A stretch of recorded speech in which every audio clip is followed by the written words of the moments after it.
Welcome back to Oak Creek Conservancy. Here at the Conservancy, we focus on restoring oak woodland. So you'd never think we would consider taking down a nearly 200-year-old oak tree, right? Well, as the song goes, it ain't necessarily so. Curious? Stay tuned.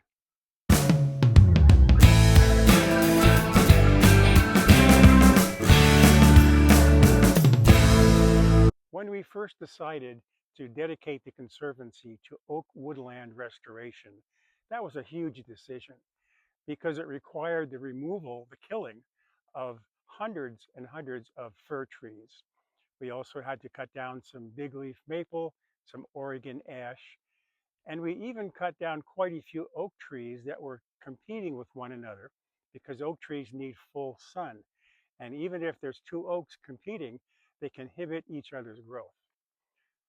So that was a big decision. But now that things are pretty stable, you'd think we would want to keep all of our 200 and 300-year-old trees. But a forest, like anything else, is risk versus benefit. The benefit of having a big old oak tree is that it's beautiful and it contributes to the ecology. The risk, well, what if it's on a driveway or on a road and it's leaning? And that's exactly the situation we had. On the road coming into the Conservancy, we had trees leaning from either direction, and we decided one of them had to go. Here are the aforementioned oak trees, and for the purpose of discussion, let's call the one on the left the south oak tree, and the one across the road on the north oak tree. We can see from the photo here that the south oak tree is leaning. Well, trees lean, what's the big deal? The big deal is if the tree falls, it could cause injury to people, damage to vehicles. It could block access to the Conservancy, which could include access to events and activities, or maybe even access to emergency vehicles. And if the tree were to fall, most likely it would fall in a wind storm or an ice storm. And I can't see myself out there with my chainsaw doing an emergency cut up of a tree across the road.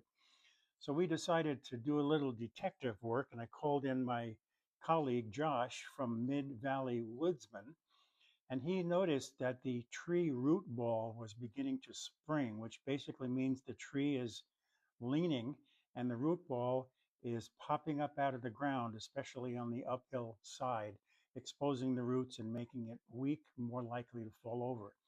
He also noticed a curve in the trunk of the tree, and that's probably because the tree was more upright previously, and that curve was essentially the oak tree allowing for a fir tree to grow right next to it. So we had that evidence, and Josh also pointed out an interesting thing about the phototropic effect of oak trees. We can see in this photo there's a leaner, it's a different tree, but at the very top we can see that the branches are actually heading to the sun. So oak trees have a phototropic effect, and we can use that as evidence to see if a tree continues to lean. And here the south oak is on the left, and we can see, it's hard to see, but we can see that the branches are really not compensating. So the tree looks like it's continuing to lean rapidly. On the right, we see the north oak, and those branches really have accommodated, and they're heading straight up. So more evidence that the south oak is in a slow fall. So with all those considerations, we decided that the south oak should come down. The north oak is stable. And here the woodsmen felled the tree, and then they'll cut it up and we'll use every part of it for some purpose. No tree goes to waste. And it took three loggers, three professional loggers, and two pieces of equipment, including one big scary chipper machine that gives me nightmares. It took them a few hours to cut up the tree. I can't imagine me out there with my chainsaw in the middle of an ice storm trying to cut up a tree. So it was the right decision.